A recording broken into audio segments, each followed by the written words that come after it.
राधे राधे राधे जय श्याम श्याम जय राधे राधे राधे जय श्याम श्याम जय श्याम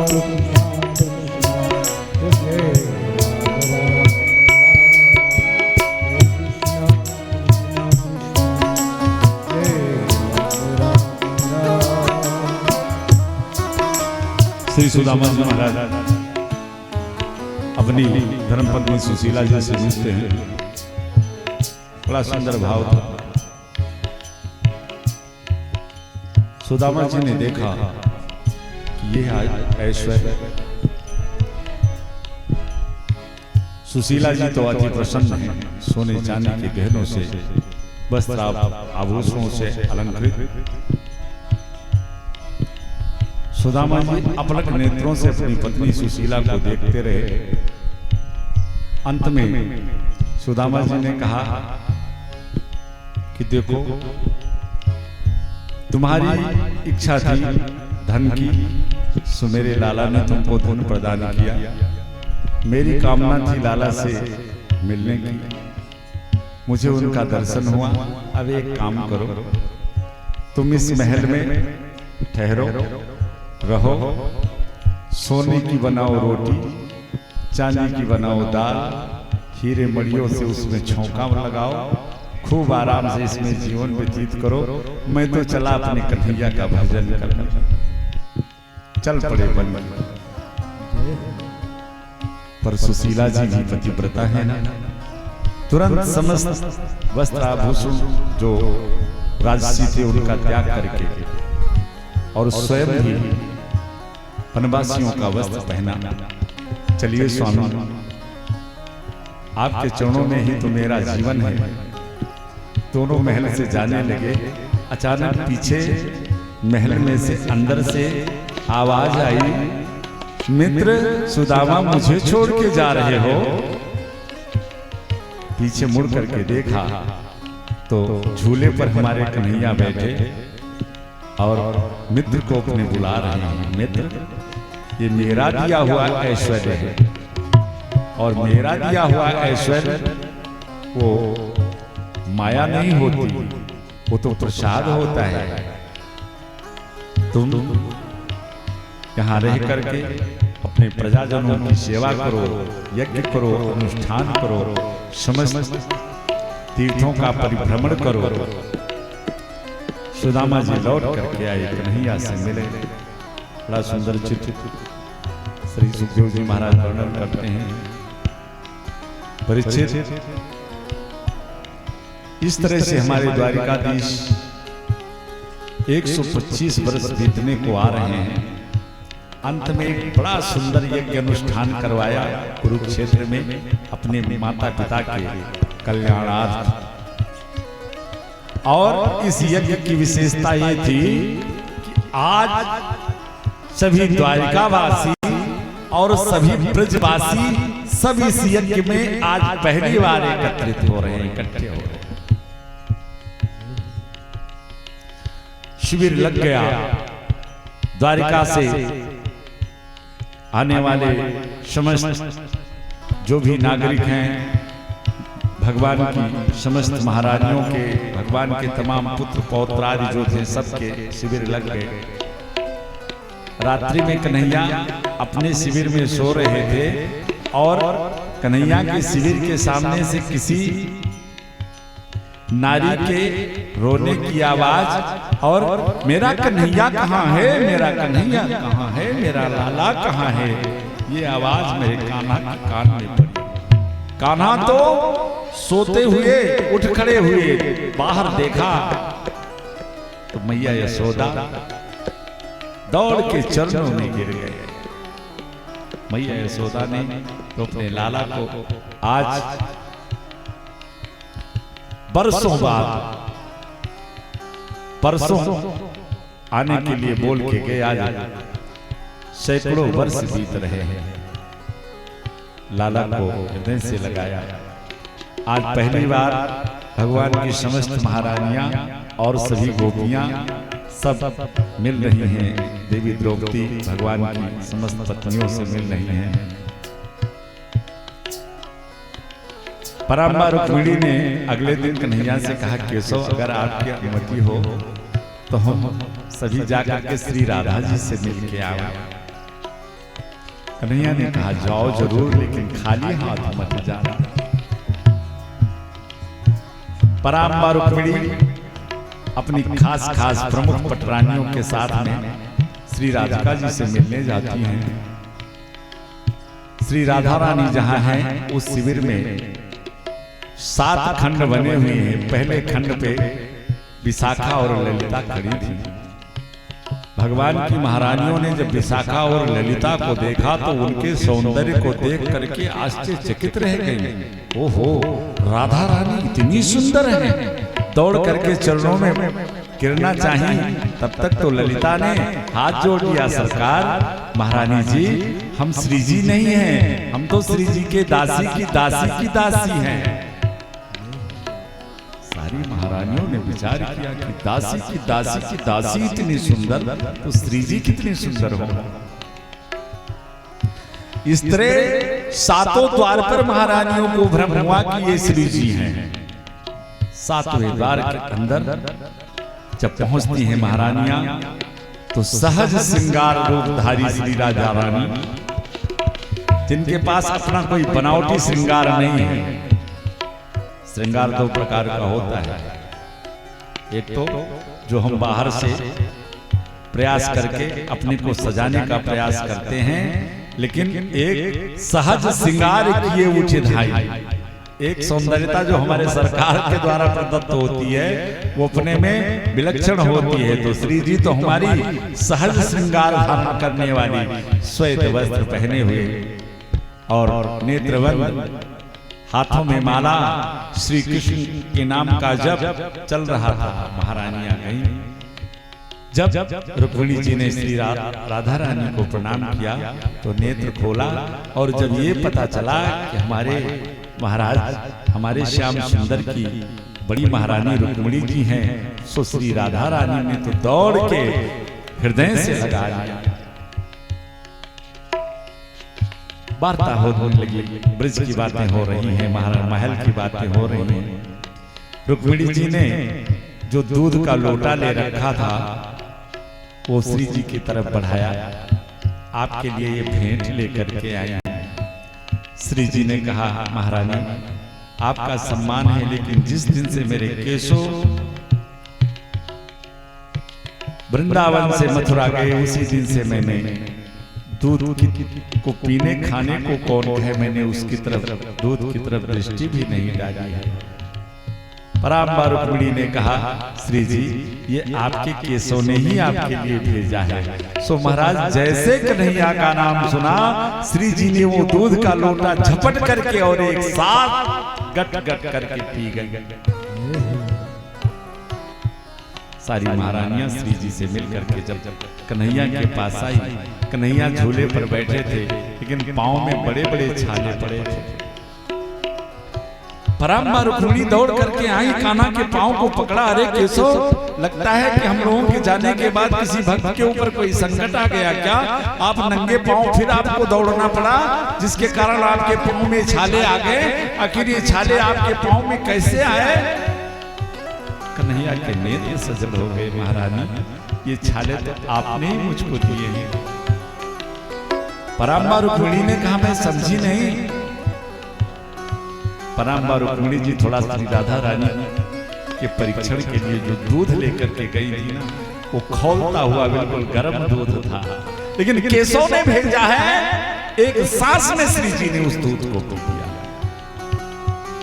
तुम्हारे द्वारा दिया हुआ गर्म दूध श्री जी ने पिया, और श्री जी के हृदय में ही तो मेरे चरणों का वास है।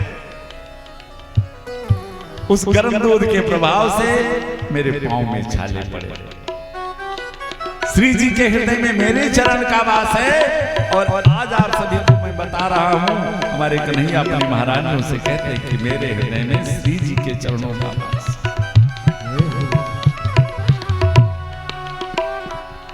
और वास्तव में भैया जो राधा है वही श्याम है, जो श्याम है वही राधा है।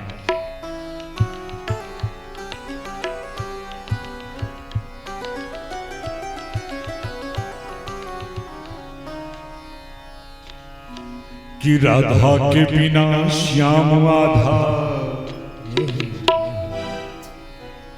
कि राधा के बिना श्याम आधा, कहते राधे श्याम।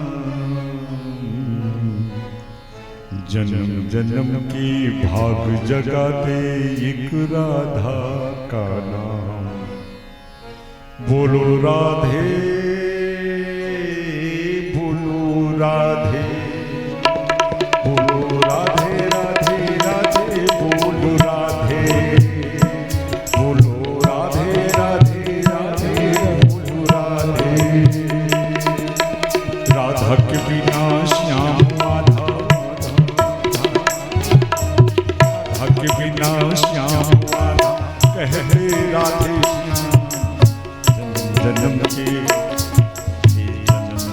के भाव जगा दे एक राधा, बोलो राधे बोलो राधे, बोलो राधे राधे राधे, बोलो राधे बोलो राधे राधे राधे, बोलो राधे।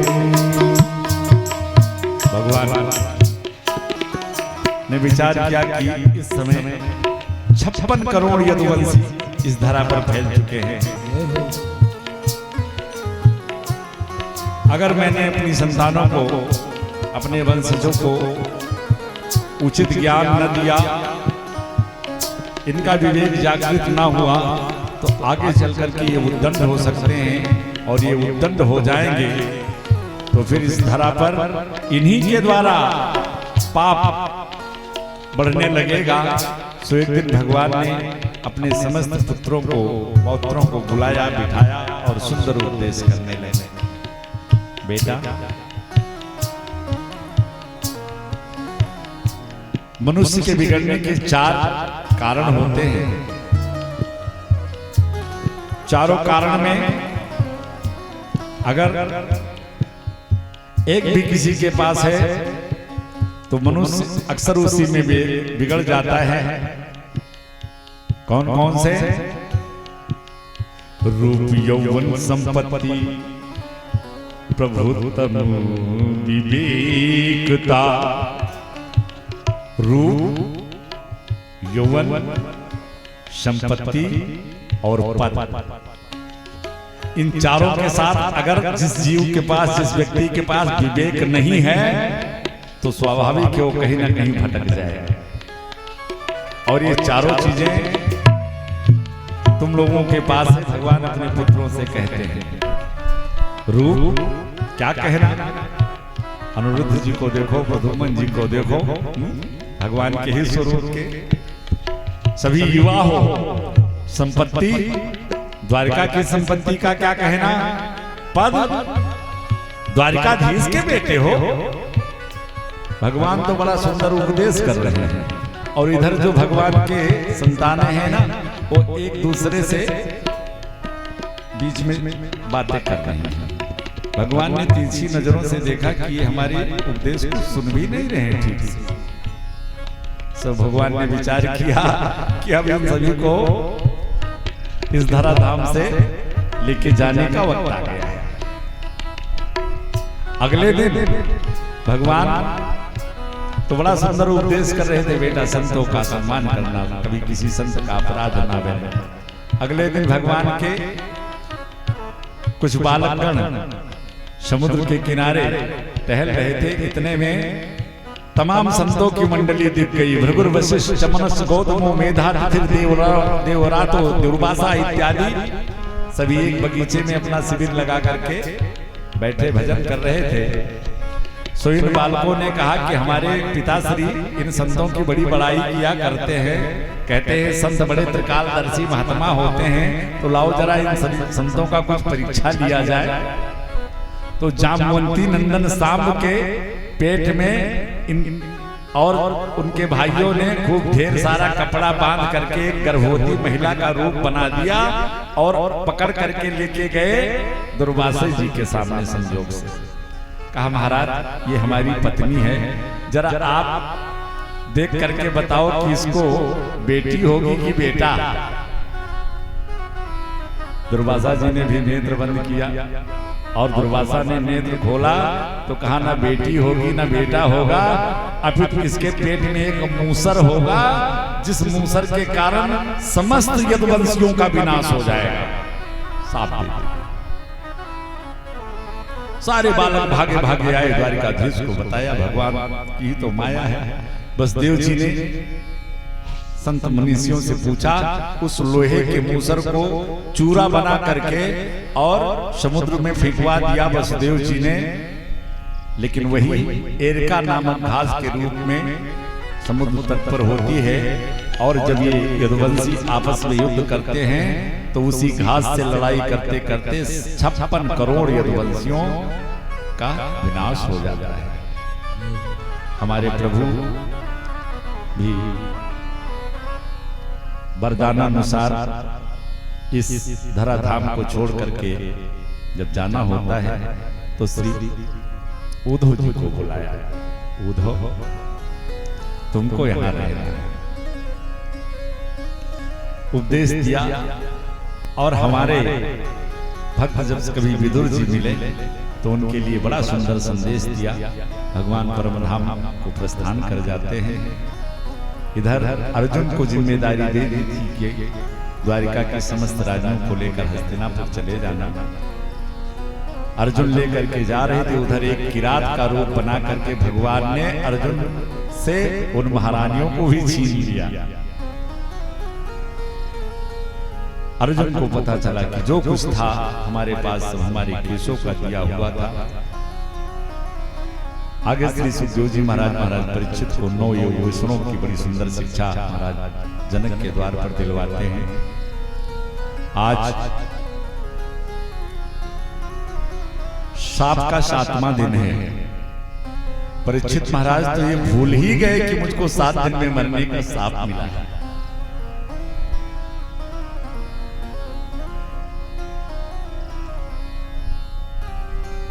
श्री सुखदेव जी महाराज ने भगवान की लीला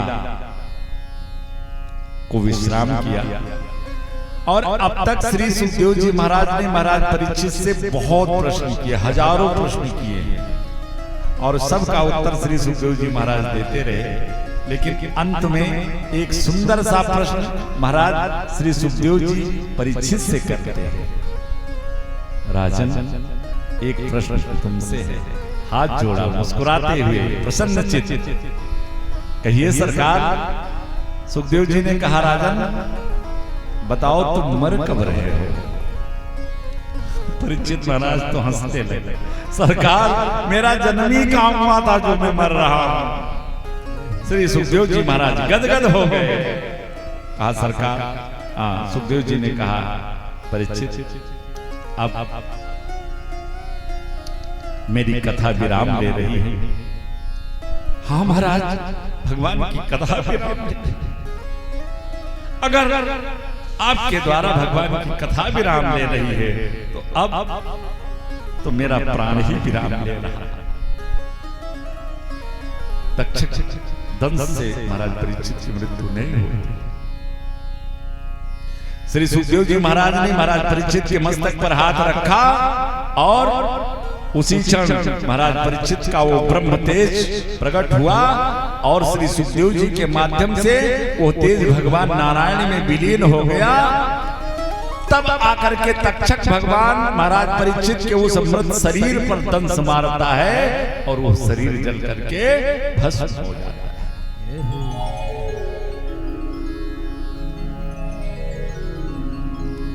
वैकुंठ पाना मुक्ति नहीं है। मुक्ति है तो वो आत्मबोध को, जब हमें आत्मबोध हो जाए कि वास्तव में मैं हूं कौन। हमारे जीवन का 3 प्रश्न बड़ा महत्वपूर्ण है तिवारी साहब। पहला प्रश्न, मैं कौन हूं? दूसरा, मेरा कार्य क्या है?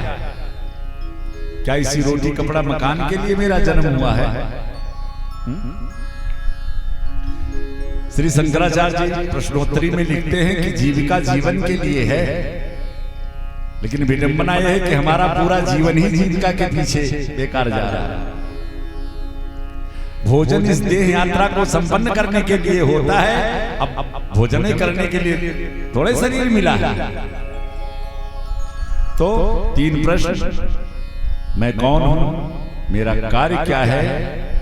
फिर तीसरे प्रश्न पर यह प्रश्न उठता है कि ईश्वर कौन और कहां है।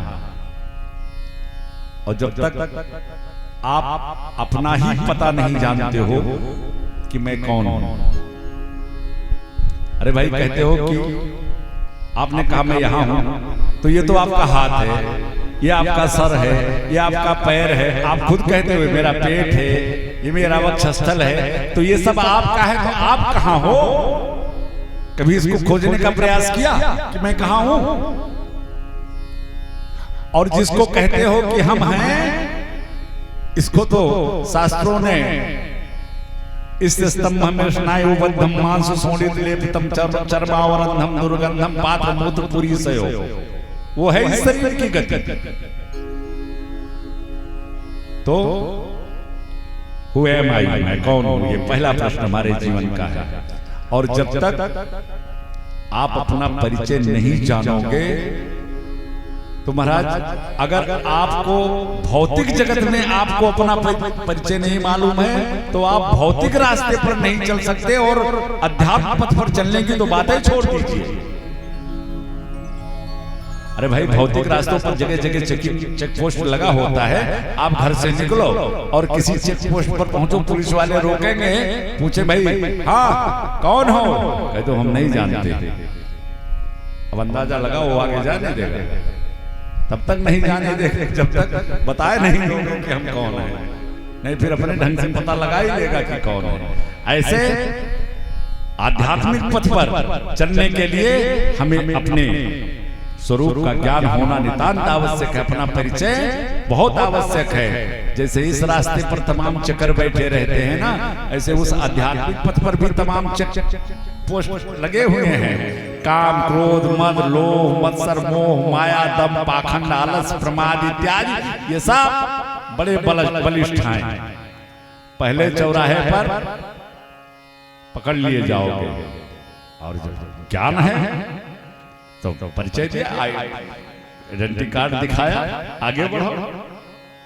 तो इस तरह एकादश स्कंद में बड़ा सुंदर श्री सुखदेव जी महाराज शिक्षा देते हैं। सूत्रात्मक विधि से हम लोग कथानक को पूरा कर लें। उद्धव जी ने एकादश स्कंद में कन्हैया से पूछ लिया कि गुण दोष की परिभाषा क्या है केशव, सबसे बड़ा गुण क्या है और सबसे बड़ा दोष क्या है। आप सभी भी गुण दोष की परिभाषा करते होंगे, लेकिन वास्तव में सबसे बड़ा गुण वो है कि आप किसी के गुण दोष को ना देखो, और अगर किसी के गुण दोष को देखते हो तो वही आपका सबसे बड़ा दोष है। गुण दोष सिर दोषा गुणस्तु है वर्जिता। गुण देखोगे तो उसके प्रति आपकी आसक्ति होगी। अरे वाह भाई, वह कलाकार है, अरे वाह भाई सेठ जी तो बड़े धनवान हैं, हाँ, तो उनके प्रति आसक्ति होगी।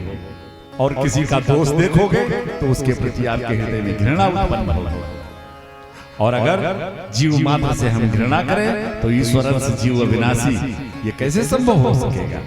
इसलिए गुण दोष देखना ही बंद कर दो।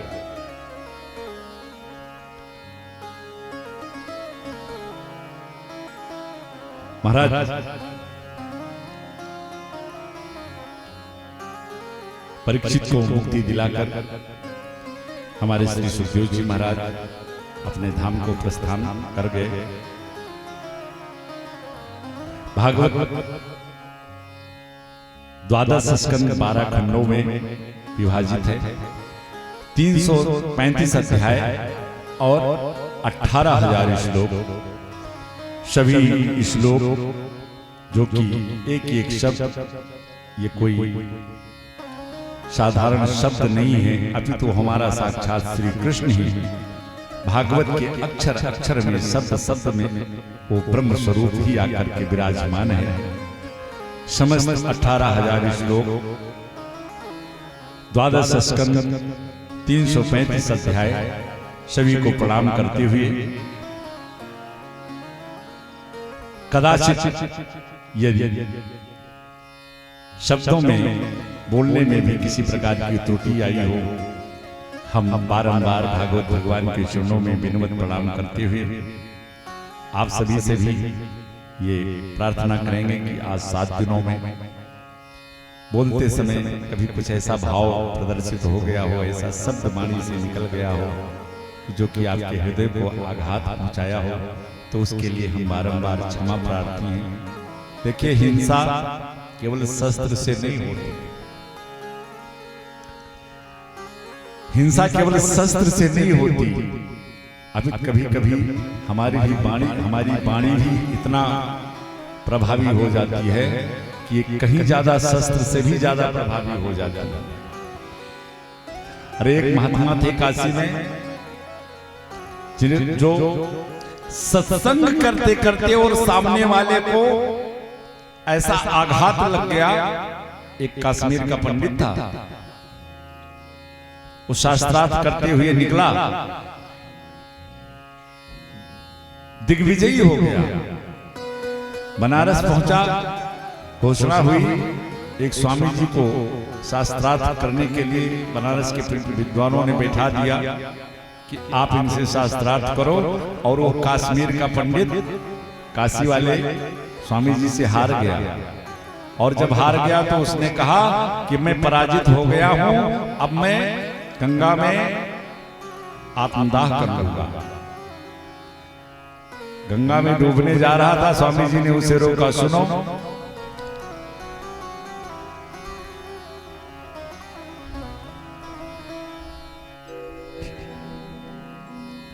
स्वामी जी ने उसको रोका, कहा तुम पराजित हुए हो? बोला हाँ महाराज, पराजित होकर के जीना नहीं चाहता।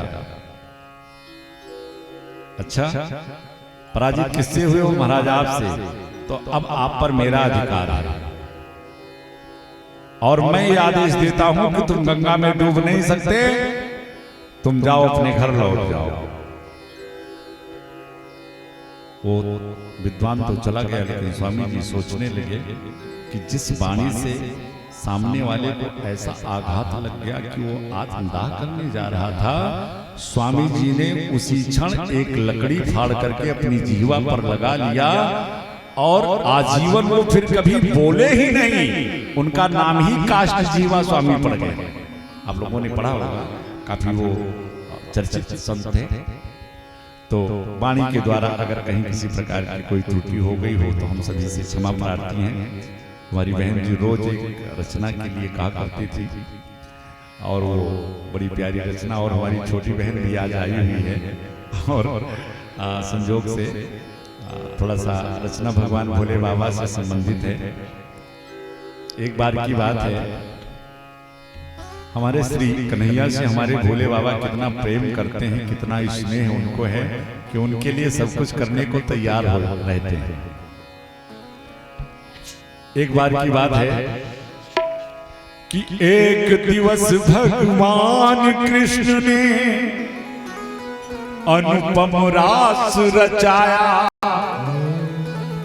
तो सुन पाया मां पार्वती ने, तो उनका मन हुलसाया। अरे भाई, कन्हैया रास रचाएं तो कौन ऐसा जीव होगा जो रास में न जाना चाहे। मैया ने सुना, सोचा मैं भी रास देखने जाऊंगी। सुन पाया मां पार्वती ने, तो उनका मन हुलसाया।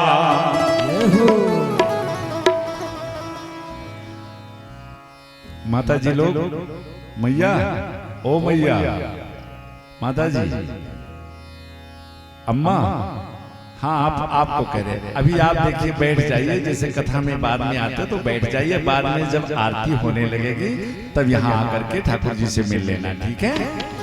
हाँ। कि सुन पाया मां पार्वती ने तो उनका मन हुलसाया, कहने लगी शंकर जी से कि मैं तो रास देखने जाऊं। भगवान शंकर ने कहा अच्छा रास देखने जाओगी तो आओगी कब? तो माता पार्वती ने कहा कि पल की देर न होगी स्वामी, बस पलक झपकते अरे गई कन्हैया के रास का दर्शन किया, वापस आ गई, इतने समय लगना है? बोले बाबा ने कहा पक्का इतने देर लग रहा है? बोली और क्या? तो भगवान भोले बाबा ने कहा जब इतना ही देर लगना है तो हमको भी ले चलो भाई, हम भी चले रास का दर्शन करें। कहने लगे शंकर जी, कहने लगे शंकर जी, यदि कान्हा ने रास रचाया तो मैं भी चलूंगा साथ तुम्हारे, ये मेरे मन को भाया। माता पार्वती ने सोचा जहां जहां मैं इनको लेकर के जाती हूँ व्यवधाने उत्पन्न कर देते हैं, अगर ये गए तो हमें रास का आनंद पक्का मिलेगा नहीं। इसलिए मैया कहती है कि भोले बाबा चल तो सकते थे लेकिन एक बात है। बाबा ने कहा क्या? कहाँ जाओगे यदि रास देखने तो हो जाओगे बदनाम। भोले बाबा ने कहा भैया ये कौन सी बात है, तुम जा रही हो, तुम्हें राज का दर्शन होगा, हम बदनाम हो जाएंगे, ऐसी क्या समस्या है? तो माता पार्वती ने कहा स्वामी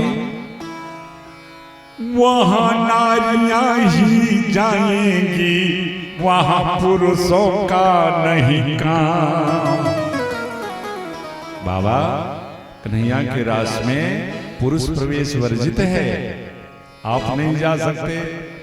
भोले बाबा ने कहा देवी कोई तरीका लगाओ, कोई युक्ति लगाओ, मुझे भी किसी तरह रास का दर्शन करवा दो।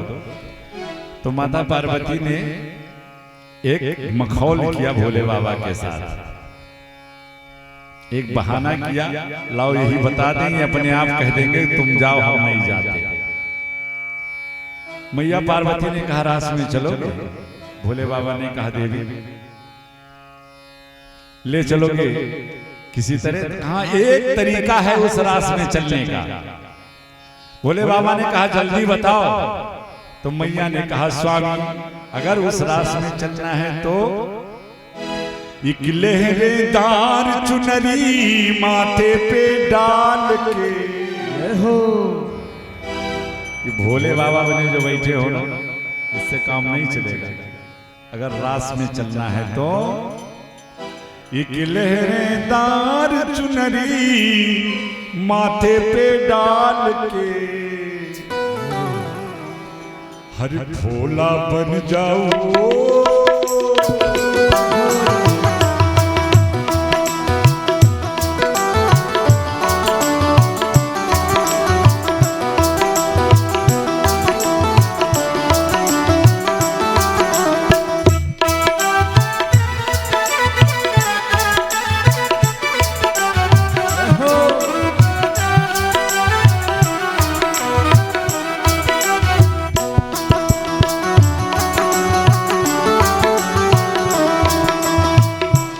लहरेदार चुनरी माथे पे डाल के, एक लहरेदार चुनरी माथे पे डाल के भोला बन जाओ भोली, भोला बन जाओ भोली। मैया ने तो बहाना किया था, हम कहेंगे इनको चुनरी लहंगा पहनने के लिए तो अपने आप कह देंगे कि तुम जाओ हमें नहीं जाना। जैसे हमारे लाला उस दिन श्री जी बने ना, तो बड़ी मिन्नत करनी पड़ी उनकी। उन्होंने तो उनसे कहा बाबा आपने कह दिया तो हम बन जाएंगे। लेकिन धन है श्री भोले बाबा। अरे बढ़ा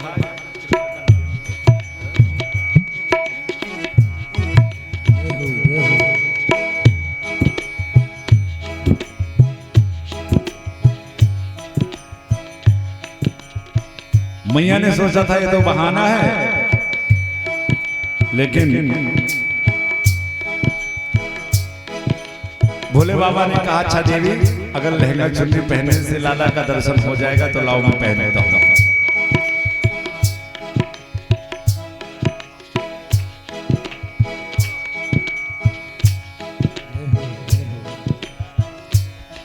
जब भोले बाबा ने कहा कि लाओ लहंगा चुन्नी मैं पहनता हूं, तो मैया का बहाना फिर अब क्या करें। मैया ने कहा ठहरो ठहरो ठहरो, मैंने कह तो दिया लहंगा चुन्नी पहन के चल सकते हो, लेकिन तुम लहंगा चुन्नी पहन करके दुल्हन नहीं बन पाओगे। बोले क्यों, क्या समस्या है। तो मैया ने कहा सरकार एक बात बताओ कि एक बिच्छू वाला कानों में डाला,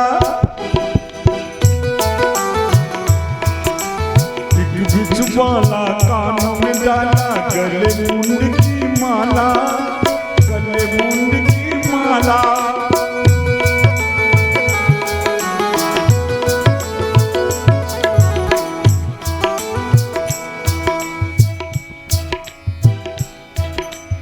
एक बिच्छू वाला कानों में डाला, गले मुंड की माला, गले मुंड की माला।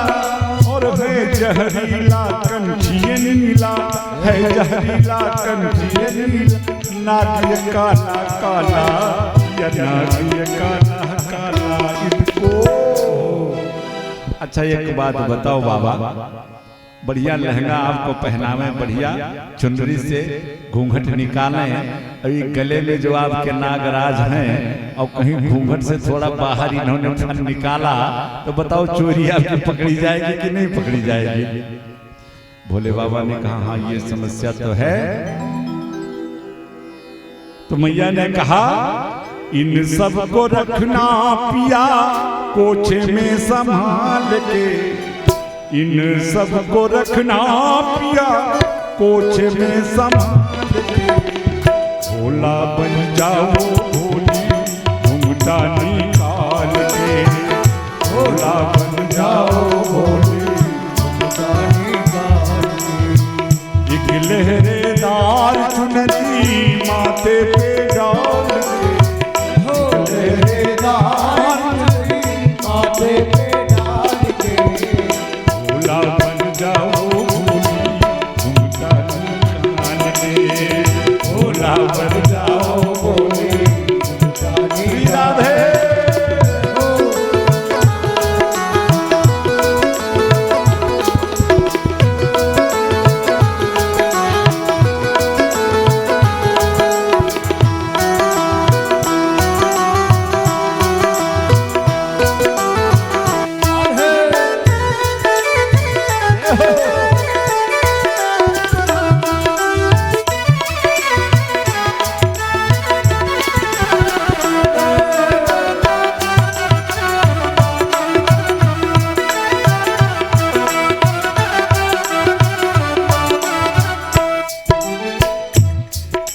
मैया ने कहा कि ऐसी स्थिति में आप दुल्हन कैसे बनोगे। भोले बाबा ने कहा जब से इनको धारण किया आज तक इनको अपने से अलग नहीं किया, लेकिन देखिए कन्हैया के प्रेम में बिच्छू उतार के रख दिया, गले से सर्पों की माला रख दी, मुंड माला उतार के रख दिया। कहा भाई तुम ठहरो, हम जरा अपने लाला का दर्शन करके आवे, मैया से ढाला लहंगा चुनरी लाओ। अब मैया क्या कर, मैया का बहाना फिर, लेकिन अगले ही क्षण मैया को फिर याद आया। कहा सुनो सुनो, बड़े आए तुम दुल्हन बनने वाले, अभी भी बहुत समस्या है आपके पास। बोले अब कौन सी समस्या। कहा सबसे बड़ी समस्या तो सब तो छुपाया कहाँ छुपेगा, कहीं गंग का पानी, अरे ये गंगा महारानी। जटाओं में जो गंगा की धारा है, बताओ इसको घूंघट में कैसे छुपाओगे। भोले बाबा ने गंगा जी को भी कहा आप भी कैलाश पे विराजो, लाओ अब क्या करें। कहा स्वामी जी सुनो सुनो, इस समस्या का तो समाधान आपने ढूंढ लिया, लेकिन स्त्री और पुरुष के आवाज में भी फर्क होता है। अब मर्दानी आवाज पिया तुम कैसे करो जनानी, आज कैसे करो जनानी। अच्छा एक बात बताओ बाबा, अगर घूंघट में से आप बोलोगे तो आपकी आवाज से पता चल नहीं जाएगा क्या? भोले बाबा ने कहा भाई आवाज में अंतर तो होता है, लेकिन एक बात बताओ, उस रास में कन्हैया सभी से हालचाल पूछते हैं क्या? मैया ने कहा फिर हालांकि ये बात तो नहीं है, वहाँ कोई किसी से बोलता नहीं है। भोले बाबा ने कहा तो बोलेंगे नहीं तो पता कैसे चलेगा आवाज? लाओ लहंगा चुनरी। मैया ने कहा सुनो, एक सबसे बड़ी समस्या, आवाज में अंतर होता है सो होता ही है, लेकिन स्त्री और पुरुष के चाल में भी फर्क होता है। किसी भी पुरुष को बढ़िया सुंदर सी साड़ी पहनाओ, हाँ खूब बन करके चलने को कह दो तो चाल से ही पता चल जाएगा। मैया भी यही कहती है बाबा बोलोगे नहीं तब तो काम चल जाएगा, लेकिन पकड़े न जाओ कहीं कि पकड़े न जाओ कहीं मर्दानी चाल पे, कि सब तो छुपाया कहाँ छुपेगा कहीं गंग का पानी। ये गंगा महारानी, गंगा महारानी, और मर्दानी आवाज पिया तुम कैसे करो जनानी, आज कैसे करो जनानी। ये डर है पकड़े न जाओ कहीं मर्दानी चाल पे, पकड़े न जाओ कहीं मर्दानी चाल पे। भोला बन जाओ भोली भोला बन जाओ भोली।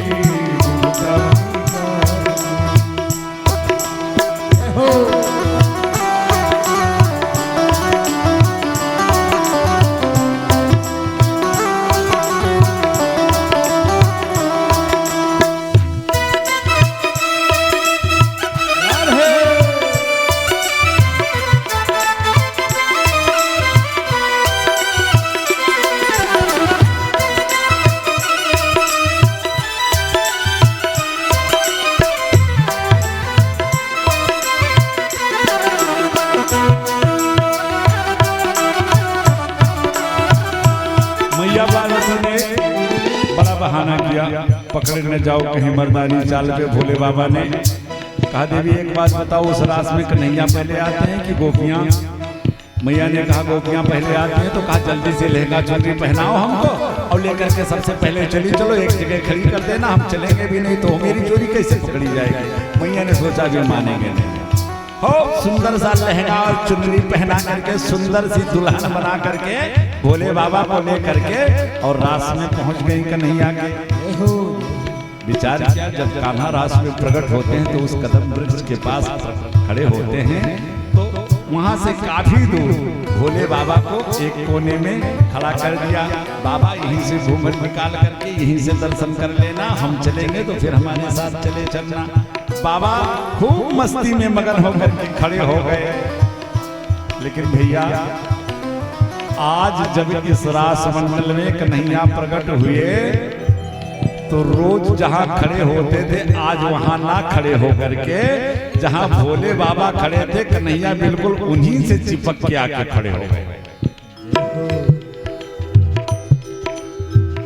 भोले बाबा सोच रहे हैं रोज अलग खड़े होते थे, आज मेरे पास कैसे आ गए। अभी ये सोच ही रहे थे कितने में कन्हैया भोले बाबा की कलाई भी पकड़ रहे हैं और पकड़ ही नहीं रहे, अभी तो पकड़ भी लिया।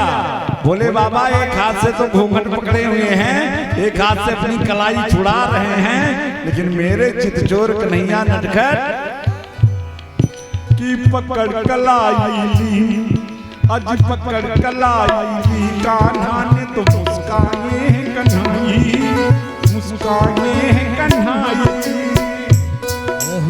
अच्छा रोज अलग खड़े होते थे, आज भोले बाबा के पास क्यों खड़े हो गए? इसका तो एकदम बिल्कुल सीधा सा उत्तर है, बड़ी आसान बात थी। कन्हैया जब उस रास में प्रकट हुए तो देखा क्या एक विचित्र बात।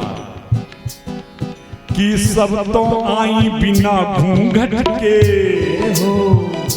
इस रास में हजारों गोपियां हैं, किसी ने घूंघट नहीं निकाल रखा है। ये भाई नई नवेली कौन सी गोपी आ गई जिसको रास के नियम का ही नहीं पता है, जो घूंघट निकाले खड़ी है, जरा देखूं तो। कि सब तो आई बिना घूंघट के, घूंघट में कौन है आई। कि पाले पड़ी है आज जो नंदलाल के, कि पकड़ कलाई कान्हा ने तो मुस्काए कन्हाई, मुस्काए हैं कन्हाई। सब तो आई बिना घूंघट के, सब तो आई बिना घूंघट के, घूंघट में कौन है आई। घूंघट में कौन है आई। आज जो पाले पड़ी है आज जो नंदलाल के, पाले पड़ी है आज जो नंदलाल के। भोला बन जाओ भोली गुंजान गान के, भोला बन जाओ भोली गुंजान गान के। निकले तार चुनरी माथे पे डाल के, निकले तार चुनरी माथे पे डाल के। भोला बन जाओ भोली गुंजान गान के, भोला बन जाओ भोली गुंजान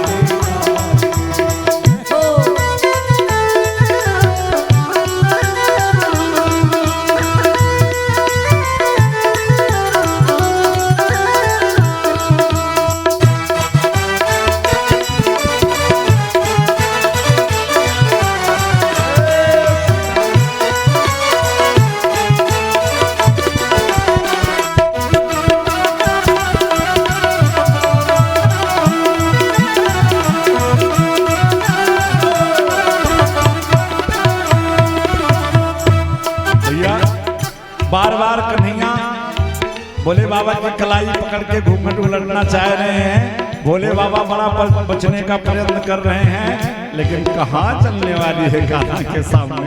हाँ? और हुआ क्या कि उलट दिया पट जब नटखट ने, तो भोलेनाथ मुस्काए बाबा, भोलेनाथ मुस्काए बाबा, भोलेनाथ मुस्काए बाबा, भोलेनाथ मुस्काए। और देखिए आज भोले बाबा ने जब वो नारी रूप धारण किया, गोपी का रूप बनाया, तो पूरे जगत के लिए एक नाम भोले बाबा का हम सभी को और मिल गया, क्योंकि उसी दिवस से भोले बाबा गोपेश्वर कहलाए, गोपेश्वर कहलाए कहलाए। उलट दिया पट जब नटखट ने, तो भोलेनाथ मुस्काए बाबा, भोलेनाथ मुस्काए बाबा, भोलेनाथ मुस्काए। उसी दिवस से भोले बाबा, उसी दिवस से भोले बाबा गोपेश्वर कहलाए, आज गोपेश्वर कहलाए कहलाए। भूले होशियारी सारी आए मन मार के।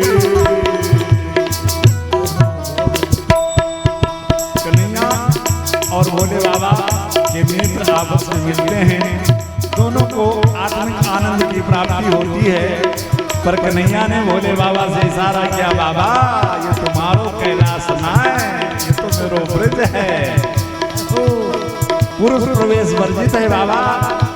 अब तो आपको इस रास्ते जाना पड़ेगा। अब स्वामी जी पार्टी से निकाल दिए गए। अब विचार करो कि जब स्वामी जी पार्टी से निकाल दिए गए, तो श्रीमती जी उस पार्टी को अटेंड कैसे कर और अटेंड करती तो घर में महाभारत हो रही थी। इसीलिए जब भोले बाबा निकाले गए, तो माता पार्वती भी पीछे पीछे उनके आ गई कैलाश पे, लेकिन नाराज बहुत। भगवान भोले बाबा तो कन्हैया का दर्शन करके खूब आनंद में डूबे हुए कैलाश की तरफ जा रहे हैं, लेकिन माता पार्वती हमारे गुस्से के जरिए भूल जा रही है। बिल्कुल बोला नहीं रास्ते में, पहुंचे कैलाश पे, भोले बाबा तो बैठ गए अपने कन्हैया का ध्यान कर रहे हैं और माता पार्वती बैठी तो दूसरी तरफ मुड़ करके। घंटों बीत गया, मैया ने सोचा कि कहीं इनकी समाधि न लग जाए। एक एक समाधि इतनी बड़ी बड़ी लगती है, इसलिए मैया ने अपनी तरफ से ही बोलना सोचा, ज्यादा क्रोध करना उचित नहीं है। मैया ने कहा बाबा अब तो ये रख दो लहंगा चुनरी उतार के। अभी वैसे बैठी है।